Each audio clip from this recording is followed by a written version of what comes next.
அன்பானவர்களே, வெறிகள் அப்படின்னு சொல்லப்படுது. வெறினா இல்லை, வெறி பிடிச்சி அலையிறான் அப்படின்னு சொல்லுவாங்க. குடி வெறி. இன்னைக்கு குடி பழக்கத்துக்கு அடிமையாக இருக்கிறவங்களுக்கு காரணம் என்னென்னா, அவங்களுக்குள்ள ஒரு குடி வெறியின் ஆவி இருக்கும். அதுதான் வெறி. எப்போ பார்த்தாலும் குடிக்கலாம், போதை தெளிஞ்சா திரும்ப குடிக்கலாம். குடிகாரங்களுடைய நிலைமைகளை யோசிச்சு பாருங்க. குடிக்க அடிமைப்பட்டு போய் இருக்கிறீங்களா? ஆண்டவர் அதை வெறுக்கிறார். சரியா? குடிப்பழக்கத்தை வேரோடு வாழ்க்கையிலேருந்து மாற்றணும். யோசிச்சு பாருங்க, டாஸ்மார்க் இல்லாத தமிழகம் எப்படி இருக்குன்னு யோசிச்சு பாருங்க. ஒருத்தர் குடிப்பழக்கத்திலிருந்து விடுதலை ஆகலையா? குடிவெறியின் ஆவி விலகணும். என் நண்பர் ஒரு இருக்கிறார், 18 வருஷம் குடிகா.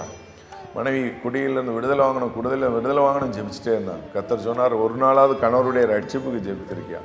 அவங்க ஜோமன் ஆரம்பித்தாங்க, ஆண்டவரே என் கணவருடைய ரட்சிப்பை கட்டளையிடுங்க ஆண்டவரேன்னு சொல்லி கர்த்தர் ஒரு மாற்றத்தை கட்டளையிட்டார். பாருங்கள், பெரிய காரியத்தை செய்தார். அந்த கணவர் ரட்சிக்கப்பட்டார். இன்னைக்கு வல்லமையான ஊழியக்காராய் மாறினார். உங்கள் வாழ்க்கையில் உங்கள் குடும்பத்தில் யாராவது குடிக்கிறாங்களா? அவங்களுக்குள்ள இருக்கிற குடிவெறியின் ஆவி விலகணும்னு ஜெபம். அந்த வெறி போயிடுச்சு அப்படின்னா அவங்க மனம் திரும்பிடுவாங்க, நல்லவங்களாகிடுவாங்க. காட் அவங்கள ஆசீர்வதிப்பார். God bless you.